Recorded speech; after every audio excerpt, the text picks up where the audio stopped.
I thought inviting Rupert to our wedding was the most fearless thing I had ever done. Proof that I had moved on, proof that I was secure, proof that the woman I had become could afford to let the past stand in the same room as the future. But what does it mean when the man you married watches you kiss someone else on your wedding night, says absolutely nothing for 3 days, and then starts carrying a personal key in his inside jacket pocket instead of on the shared hook by the door? By the time I understood what kind of silence that was, I had already given him everything he needed, and I had given it to him myself. My name is Fenella Vane. I am 32 years old, and I manage the evening service at Brasserie Cordiale, where I have spent a decade learning to read rooms before they know they are being read. I apply this skill to every part of my personal life, including my marriage, with what I have always considered a reliable success rate. The flaw in that logic is what this story is about. I married Declan Osei 2 months before this story begins. He is 35, a civil engineer, patient in the way of someone who builds things meant to hold weight for a long time. He loved my energy, and I loved his steadiness.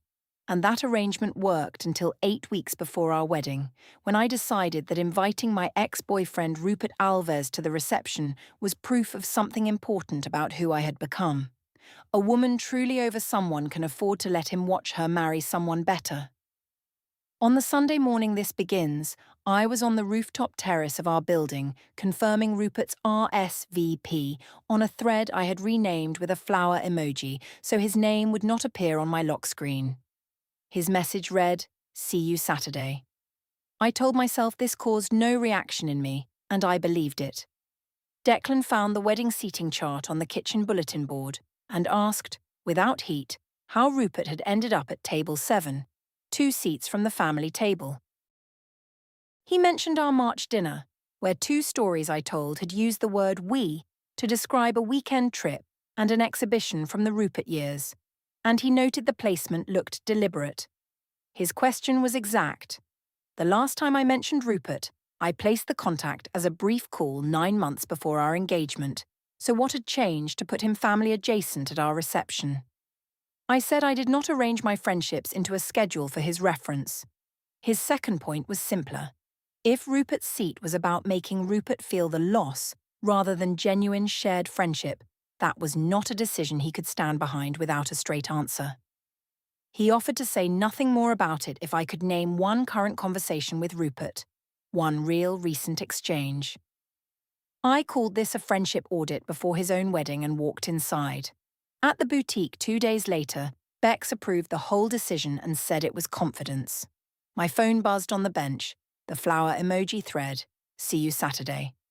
And I turned the screen down before she could read it. The seamstress placed the last hempin without looking up. 3 weeks before the wedding, on a Tuesday morning, I was in the Brasserie Cordiale back office before the first service shift filled in. The kitchen had not warmed up yet, the refrigeration units hummed through the shared wall, and the coffee Priya had already started in the prep area, sent its smell along the corridor outside. I needed to send Rupert the address for the Embankment Cafe, and my personal phone was in my locker at the far end of the building, so I used the shared computer on the back office desk. The message took perhaps 30 seconds, the street name, the word noon, nothing more, and I closed the browser and returned to the prep schedule without looking up. What I had not considered was the half-glass interior panel in the office wall, the one that looks directly into the service corridor. Priya passed while I was still at the keyboard, moving from dry storage toward the prep kitchen with a tray of condiment containers, and she was close enough to the glass that the text on the screen was visible for the 3 or 4 seconds before I minimized the browser, the name Rupert, and the word embankment. She continued to the prep kitchen without slowing and said nothing to me, at least not then. I told myself there was nothing in those 2 words that required an explanation. I met Rupert at the Embankment Cafe at noon, and we walked the riverside path together for 90 minutes. The weather was overcast, and the path was crowded enough to feel anonymous, which was part of why I had chosen it over anywhere more enclosed or identifiable. Near a stall selling cut flowers, tuberose mostly, heavy-headed and sweetly overripe in the damp air. I bought 2 bunches and told myself they were for centerpiece research. This gave me a plausible reason for the stall, and, if needed later, a plausible reason for the afternoon. The truth was more direct. I wanted to see how Rupert read against everything that had come after him, and I wanted him to make the same calculation in return. We talked with the ease that comes from 4 shared years, about nothing important, in the way people do when they are using ordinary words to keep something else from needing to be named. At one point, his hand rested on my shoulder while we looked out at the water, the kind of contact that falls naturally between 2 people who choose not to define what they remain to each other. A university acquaintance I had not seen since graduation jogged past, stopped, raised her phone, and photographed us together for her public story before I could say anything. The frame showed us at the railing with the tuberose stall visible in the background. My name was tagged before I knew she had done it, and the post was live before I reached the pay station. She did not know I was getting married in 3 weeks, and it had not crossed her mind to ask. I fed the card into the meter, took the receipt, Harrow Embankment Zone, Tuesday, 1:47 p.m., and folded it into my jacket pocket without reading it. I drove home with the 2 bunches of tuberose on the back seat and told Declan they were centerpiece samples from a retail stall I had found. He said they smelled lovely and went back to what he was reading. 3 days later, he placed the parking receipt on the living room table. He named the date, the zone code printed in faded ink at the top, and the time at the bottom of the ticket. Then he named the address I had given him for the Tuesday catering debrief, a supplier meeting at the brasserie that I had said ran from 11 until 3. He pointed out, without changing his tone, that the Harrow Embankment Zone was not a walking distance from the restaurant, and he asked which account of Tuesday was the accurate one. He held the question open, not as a provocation but as a space I could either fill honestly or leave empty, and I could see that he understood which I was going to choose. I picked the receipt from the table and put it in my bag. I told him that a man who searched his wife's jacket pockets before his own wedding was conducting surveillance rather than sustaining a marriage. I said the receipt was from a different week, the expenses were entirely legitimate, and his need to catalogue my movements was the most suffocating dynamic I had encountered in our time together. He waited until I had finished. Then he told me about the photograph. He said he had not gone looking for it. My account was tagged, the notification arrived in his activity feed the way all tag alerts did, and he had seen it before the 24-hour window expired. He asked whether the tuberose I brought home as centerpiece samples on Tuesday had come from the stall visible in the background frame, because the brasserie's wholesale centerpiece order had been placed 6 weeks earlier through a supplier he knew by name, because he had helped carry the delivery boxes when they arrived at the restaurant. He used the word which rather than whether, meaning he had already resolved the first question and was asking me to choose which explanation I intended to keep. I told him that men who archived Instagram notifications and cross-referenced wholesale delivery records against a wife's shopping bag had already built the case they claimed not to be building, and I would not participate in a performance of cross-examination in my own living room. The conversation was over. After I went to bed, Declan sat alone in the living room. He opened his phone, navigated to the tag notification, still in the activity folder, and forwarded it to a personal archived file. He opened a plain notes application and typed 2 lines. The Tuesday date, the address I had given for the debrief, and the zone code from the receipt. He charged his phone at the desk that night rather than the bedside table. I knew none of this and went to sleep satisfied that I had redirected the conversation successfully, which seemed like enough. What I did notice the following morning was that Declan came to breakfast without asking how I had slept, which was something he had done without fail for the 2 years we had lived together. I logged this as tiredness rather than distance, because tiredness was an explanation I could accept without consequence. He made coffee, brought mine to the counter without comment, and went to sit at the desk in the front room with his laptop instead of at the kitchen table where we usually ate together in the mornings. I watched him through the doorway and told myself it was a long week catching up with him.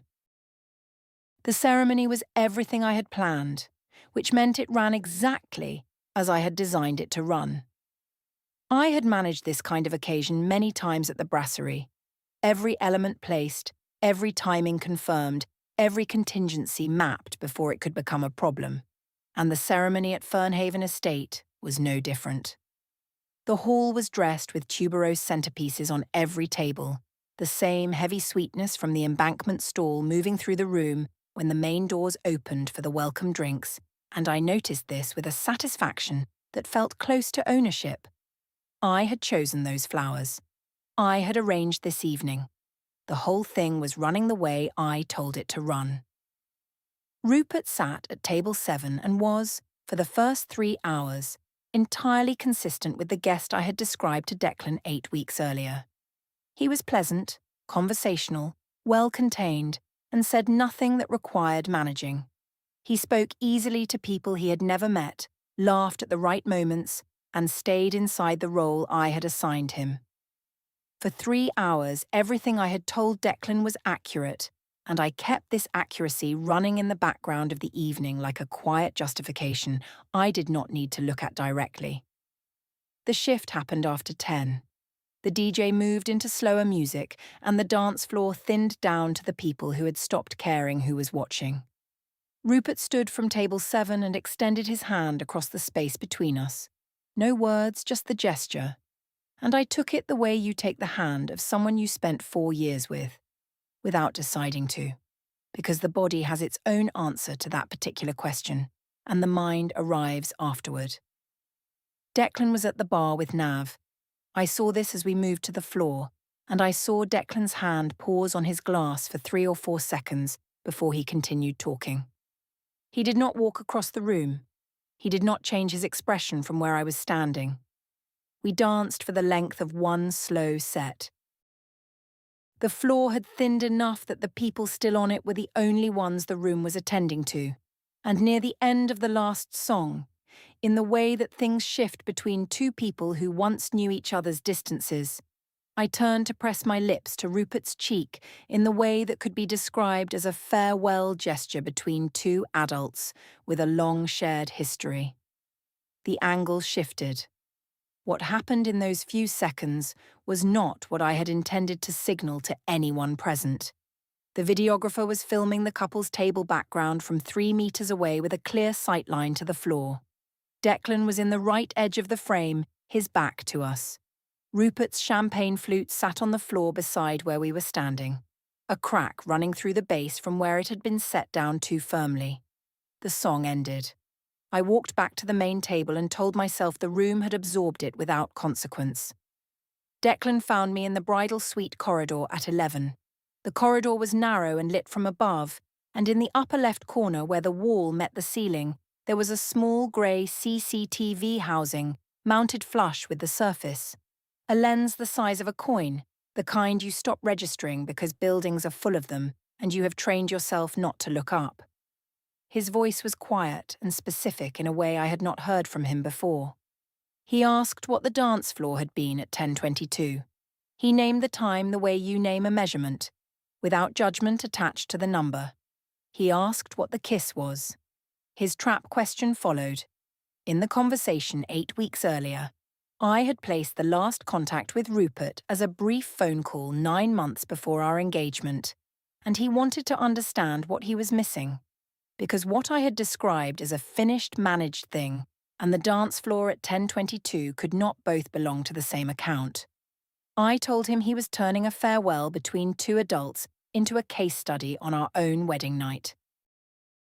I said a man who stood across a reception hall timing other people's movements instead of being present with his wife was communicating something about where his attention actually lived. I used the word paranoid twice, and both times I watched him absorb it without flinching. He stood in the corridor for a moment after I finished, his back against the wall, the CCTV housing directly above and behind him at the ceiling junction. He did not raise his voice. He said one more thing before he moved, that he had spent 3 hours watching the evening run exactly as I had organised it, and he had been genuinely proud of what I had put together. And he was asking the question, Not because he did not trust me, but because he did not recognize what he had seen on the dance floor at 10:22 as consistent with anything he had been told, and he would like to understand what it was. I said that a man who stood across a reception hall logging timestamps instead of being present with his wife was describing a marriage I had not agreed to. He did not argue with this. He moved through the service door into the catering prep bay behind the hall, a narrow room of stainless steel counters, stacked wine crates, a refrigeration unit humming in the corner, a strip light overhead. I did not follow him. Aunt Greer found him there 20 minutes later. She said she had been at the family table, and she saw what happened, and she wanted him to know he was not misreading it. She did not make a speech, and she did not cry.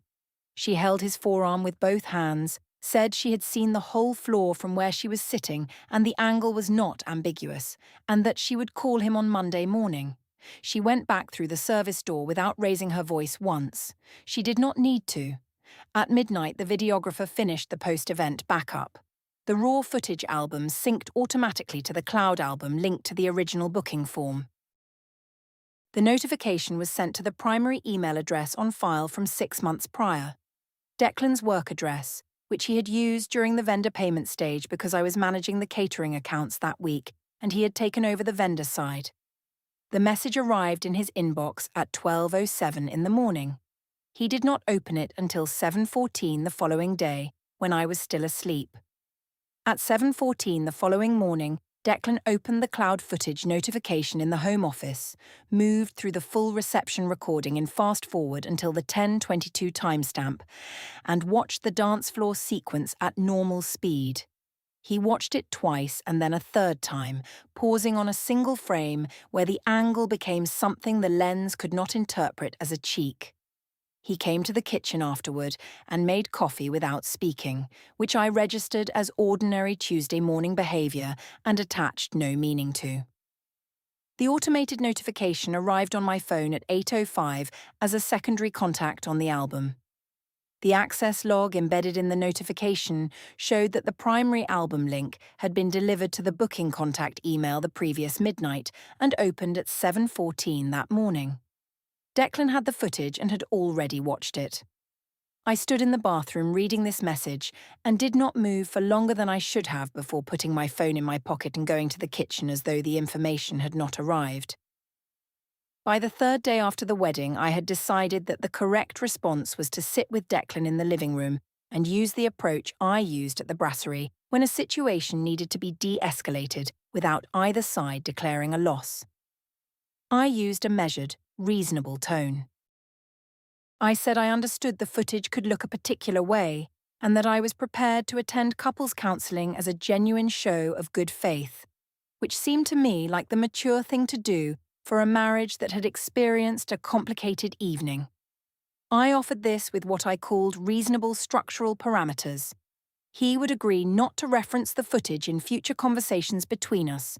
He would not discuss the wedding with Aunt Greer or with any family member who attended it, and he would approach the counselling process as two committed people working towards something rather than as a formal inquiry with a conclusion already decided. I was careful about how I named each of these.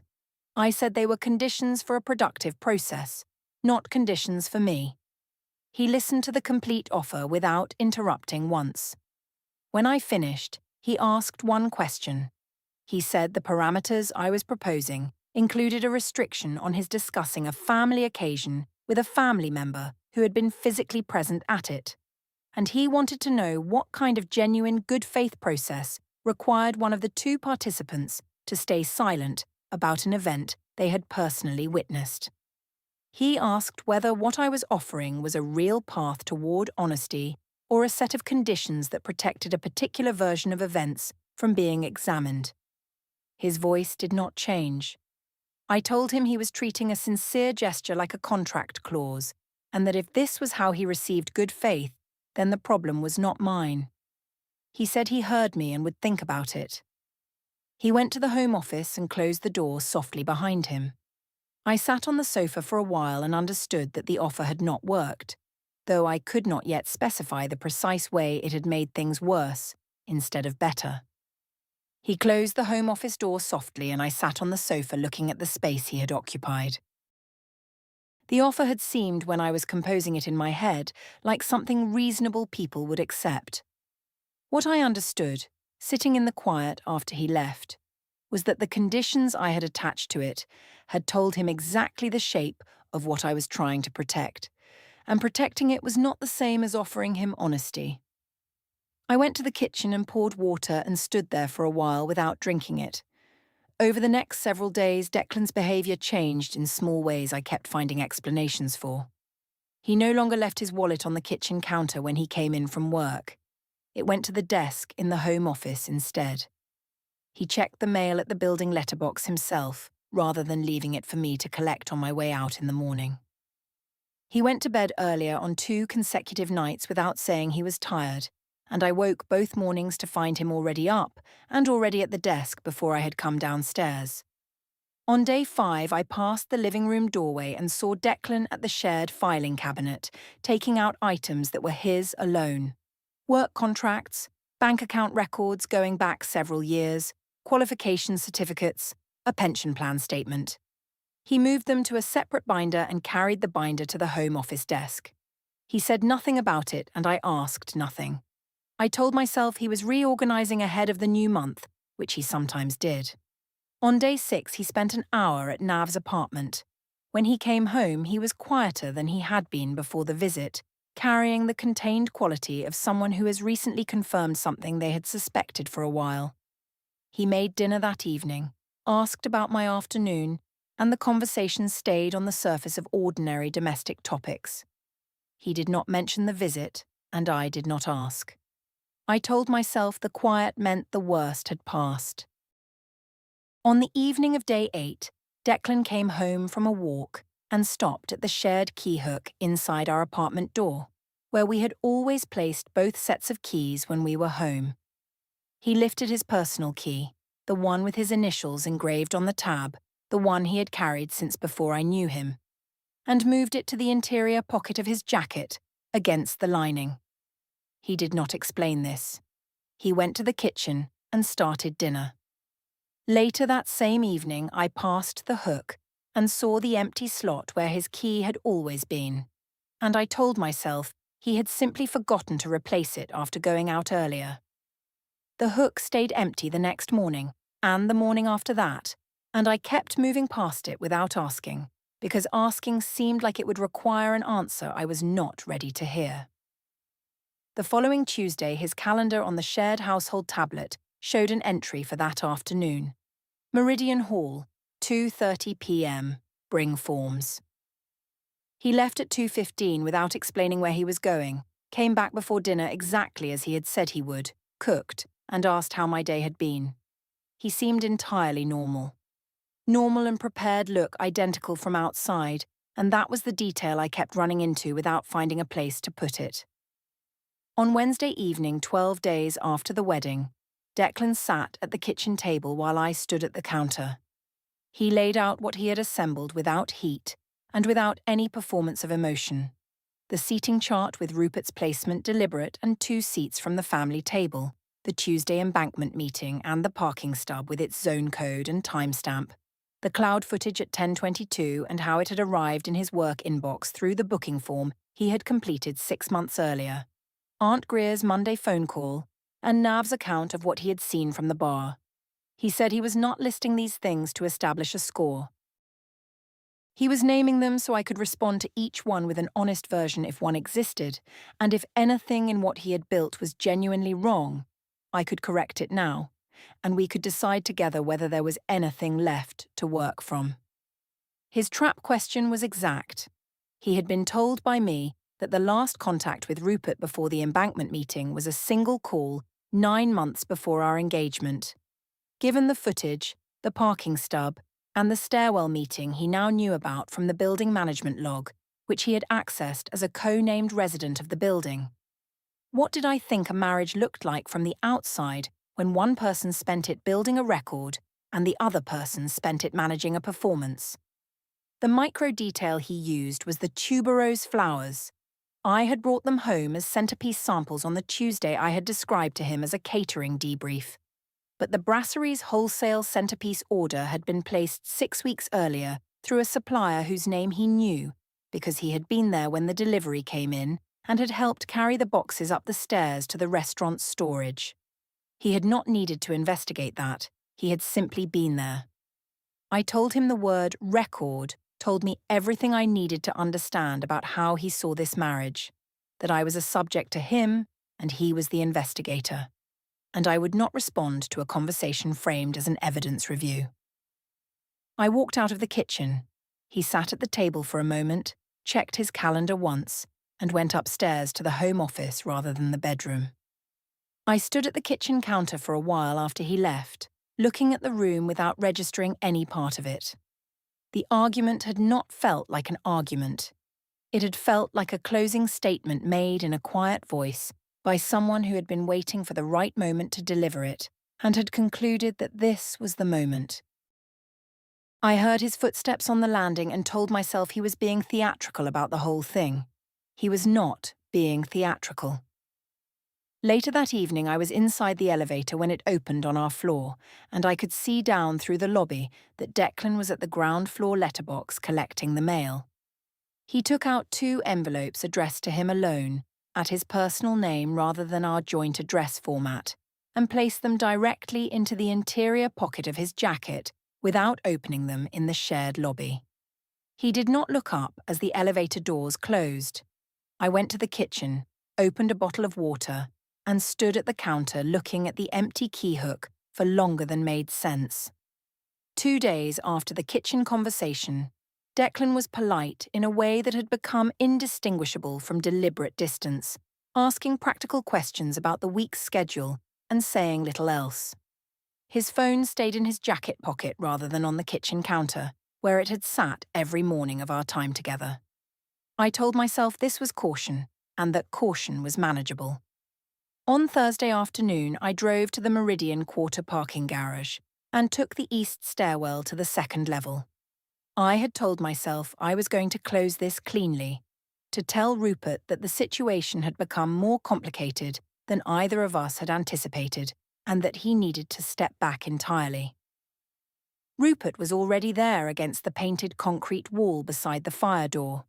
We stood in the stairwell for 19 minutes. He said, in measured and genuinely not unkind terms, that the complications from the wedding had exceeded what he could be involved in, and that he thought I should sort things out at home before anything continued between us. He was withdrawing, and this was clear. I left the stairwell feeling stung rather than resolved. Neither of us looked up. The building camera at the stairwell landing, a wide-angle lens at shoulder height, set at 45 degrees, had recorded both of us entering, standing together, and leaving separately, and its timestamp would read 2:07 p.m. to 2:26 p.m. on a Thursday I had described to Declan as a solo afternoon of prep errands. The following day, I was at Meridian Hall for the pre-gala walkthrough with Claudette and board member Gerald Ferris. We moved through the room confirming table positions and vendor access points, and near the serving station, while I was reviewing the seating layout for the board section, I said to Claudette, not quietly, and not at the volume I would have chosen if I had been paying attention to myself, that Declan had become barely present in the marriage and that the only person who still made her feel like herself was not the one she had married. Claudette made a mark on her logistics clipboard. Gerald moved to inspect the far door panels. That evening, Claudette sent a brief email to a board contact. Declan's name was listed on the charity's engineering advisory panel in the building's donor register, which Claudette knew from the opening gala 2 years earlier when I had introduced them at the welcome reception. That evening, a coordination notification appeared on my phone. Meridian Hall lobby, Thursday, 6:30 p.m. Coordination package for event setup. I read it as a vendor logistics note and confirmed my attendance automatically. The following morning, a calendar entry flashed on the shared household tablet for 2 seconds before the screen locked. Meridian Hall, 6:30 p.m., Thursday. I assigned it to the same gala coordination and added nothing to the picture. Declan came downstairs, took his jacket from the hook, said he had a dry cleaning errand, and came back before dinner. He was polite, brief, and said nothing about Thursday. I went to sleep on Wednesday night believing the charity gala was my professional ground, a room I had organised from first contact to final seating chart, an occasion that belonged to my competence, and that Thursday would run the way I had planned it. I arrived at Meridian Hall 15 minutes early. The seating chart I had printed stood on its easel near the entrance, cream card, alphabetical. Claudette was at the event doors. Gerald Ferris and Board Secretary Adaize Onu were speaking near the coat check. At 6:28, a man in a dark jacket came through the revolving door and approached me by full name. I confirmed it by reflex. He placed a sealed envelope and a document set on the seating chart table beside the name cards I had arranged and stated his purpose: a petition for divorce with temporary financial protection and property orders, already filed, a 14-day response window, the first hearing date in the cover letter. He stepped back one pace. The lobby went quiet. Claudette looked at the table. Gerald stopped mid-sentence. I opened the envelope. The evidence appendix named the cloud footage album accessed at 7:14 the morning after the wedding, Aunt Greer's written account from the family table, Nav's statement from the bar at 10:22, the embankment photograph with the tuberose stall in the frame, the parking stub with its zone code and Tuesday timestamp, and the stairwell camera record from Meridian Quarter, 2:07 p.m. to 2:26 p.m., the Thursday I had described as solo errands. A log of 8 dialogue attempts, each dated. Everything had arrived through events I had produced, overlooked, or assumed was private. I told Claudette it was a private matter. She agreed pleasantly. The process server was through the revolving door. What I understood at that table was that the logic I had relied on was wrong from the start. Managing how a moment is received is not the same as being protected from its consequences. The petition did not need to be received well. I had given Declan the footage by inviting Rupert, the parking stub by forgetting a pocket, and the stairwell record by not looking up. The appendix was a sequence I assembled myself. Closure snapshot. The joint account was frozen that day and my card declined at the dry cleaner 2 days later, one cashier watching. Claudette delivered the closing remarks at the charity gala, and the board notes carried no coordinator credit for my name. Beck spoke for 6 minutes and did not call back. Rupert replied on day 8 with a sentence about the situation being more complicated than he could be part of. I drove to the boutique parking lot the following Tuesday and stood at the fitting room window, looking at the veil in the glass, trying to find the moment where inviting him had seemed not just reasonable but necessary. The lot was quiet. I drove home,